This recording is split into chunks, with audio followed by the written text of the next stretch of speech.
Chapter 1, The Call to Resilience. In a quiet corner of Athens, beneath the shadow of the Parthenon, a young man named Lysander faced a moment of profound despair. His once thriving business had collapsed under the weight of an economic downturn, leaving him penniless and full of doubts. Friends and family offered sympathy, but their words seemed hollow, unable to reach the depths of his anguish. One evening, as he wandered aimlessly through the agora, he overheard a conversation that would change the course of his life. An elderly man with a weathered face and a calm demeanor was speaking to a small group of listeners. "Adversity," the man said, "is not something to be feared but to be embraced. It is in the crucible of hardship that true strength is forged." Intrigued, Lysander drew closer. The man's name was Epictetus, a renowned Stoic philosopher who had once been a slave but had risen to prominence through his teachings on resilience and inner peace. Chapter 2, The Stoic Teachings begin. Lysander approached Epictetus after the talk, his curiosity piqued. "Master," he began hesitantly, "how can one find strength in suffering? My life has fallen apart, and I see no way forward." Epictetus regarded him with kind eyes. "Young man, the essence of Stoicism lies in understanding what is within our control and what is not. Our thoughts, our actions, our reactions, these are within our power. The external events, the whims of fortune, are not. If we focus on what we can control, we can endure any hardship with grace." Over the following months, Lysander became a dedicated student of Epictetus. He learned the core principles of Stoicism: to live in accordance with nature, to practice virtue, and to maintain equanimity in the face of life's inevitable challenges. Epictetus taught him that true happiness comes not from external success but from inner tranquility and virtue. Chapter 3, Embracing Adversity. One of the first lessons Lysander learned was the practice of negative visualization, contemplating the worst possible outcomes to appreciate what he had and prepare himself for life's uncertainties. At first, this exercise filled him with dread, but over time, it fostered a sense of gratitude and perspective. He realized that his current suffering, while painful, was not the end of his journey but a part of it. One day, as Lysander practiced his newfound Stoic principles, news arrived that his estranged brother, Damon, had fallen gravely ill. Damon, who had never forgiven Lysander for a past business disagreement, refused to see him. Despite the bitterness between them, Lysander felt a profound sense of duty to help. Drawing on his Stoic training, Lysander approached the situation with calm and compassion.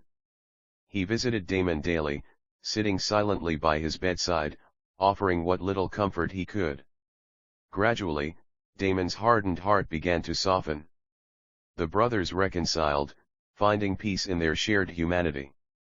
Through this experience, Lysander understood that Stoic resilience was not just about enduring personal suffering but also about fostering compassion and forgiveness. Chapter 4, The Philosopher's Stone. As Lysander's understanding of Stoicism deepened, he became more involved in the local community. He shared the teachings of Epictetus with those around him, helping others find strength in their struggles. One day, a distraught mother came to him, her child lost to a sudden illness. Lysander, drawing from the Stoic principles, gently guided her through her grief, helping her find solace in the acceptance of fate and the enduring love for her child. Lysander's transformation did not go unnoticed. His resilience and inner peace became a source of inspiration for many. He started a small school dedicated to the teachings of Stoicism, where people from all walks of life could come to learn and find support. The school became a sanctuary for those seeking to navigate the turbulent seas of life with dignity and strength. Chapter 5, The Test of Resilience. Years passed, and Lysander's reputation as a Stoic teacher grew.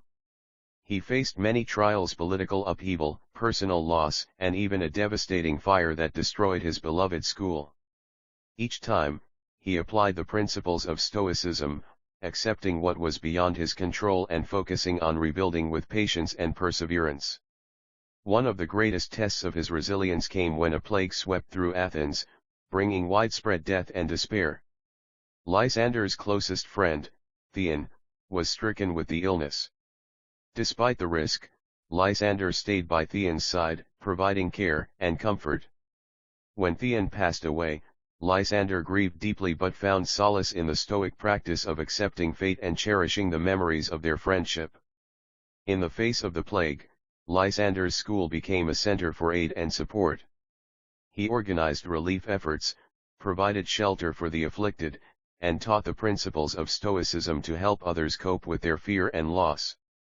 His actions demonstrated the profound power of Stoic resilience not just as a personal philosophy but as a force for collective strength and compassion. Chapter 6, The Legacy of Resilience. As Lysander grew older, he reflected on his journey. The young man who had once despaired over his ruined business had become a beacon of hope and resilience for countless others. He had faced numerous adversities, yet each one had strengthened his resolve and deepened his understanding of Stoic principles. Lysander's teachings spread beyond Athens, reaching distant lands and inspiring new generations of Stoics. His life became a testament to the hidden power of Stoic resilience, a power that lies not in avoiding suffering but in facing it with courage, wisdom, and compassion.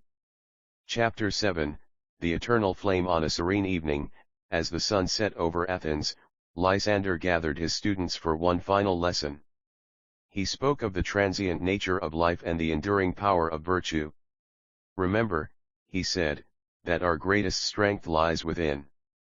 The external world is ever-changing, but our inner fortitude, our commitment to virtue, remains constant. Embrace each moment, live with purpose, and find peace in the acceptance of fate. As the years passed, Lysander's legacy endured. His teachings on Stoic resilience continued to guide people through their darkest hours, illuminating the path to inner peace and strength. The flame of Stoic wisdom, kindled by the trials and triumphs of one man's journey, burned brightly, a beacon of hope for all who sought the hidden power within themselves.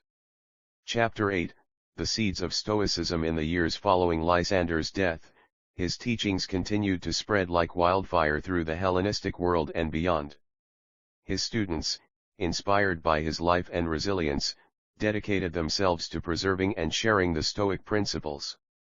Among them was a young woman named Arria, who had been one of Lysander's most dedicated pupils. Arria established her own school in Corinth, focusing on the practical application of Stoicism in daily life. She believed that the true power of Stoic resilience lay not just in philosophical contemplation but in actionable wisdom. Her teachings emphasized self-discipline, mindfulness, and the importance of community support. Under Arria's guidance, the school became a hub for Stoic practice and mutual aid. People from all walks of life, burdened by their own trials and tribulations, came to learn and share their experiences. Arria's compassionate approach and unwavering dedication to Stoic principles helped many find their own paths to resilience. Chapter 9, The Ripple Effect. Arria's influence extended far beyond her school.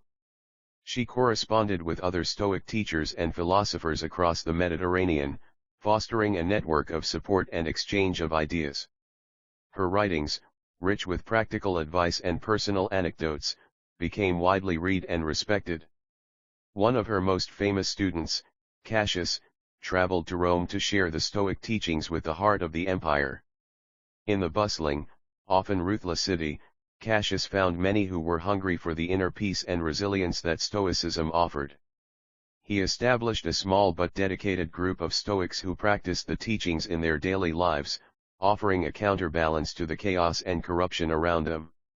Cassius's work in Rome demonstrated the universal appeal and adaptability of Stoic resilience. Whether in the quiet streets of Athens, the vibrant markets of Corinth, or the political arena of Rome, the principles of Stoicism provided a guiding light through the darkest times. Chapter 10, The Enduring Wisdom. Decades turned into centuries, and the world changed in countless ways. Empires rose and fell, societies evolved, but the core principles of Stoicism endured. They were passed down through generations, each new wave of students and teachers adding their own insights and experiences. In the modern age, the teachings of Epictetus, Lysander, Arria, and Cassius found new relevance. People facing the complexities and stresses of contemporary life turn to Stoic wisdom for guidance. The ancient practice of negative visualization helped individuals cope with anxieties about the future, while the emphasis on focusing on what one can control provided clarity and purpose amidst chaos. Books, seminars, and online communities dedicated to Stoic philosophy flourished, drawing people from diverse backgrounds and cultures. The principles of Stoicism, once taught in the Agora and the humble schools of ancient Greece, found a new home in the digital age, reaching millions worldwide. Chapter 11, The Personal Journey. Amidst this global resurgence, a young woman named Emily found herself drawn to the teachings of Stoicism. Struggling with the pressures of modern life, a demanding career, personal loss, and a constant barrage of information, she felt overwhelmed and adrift.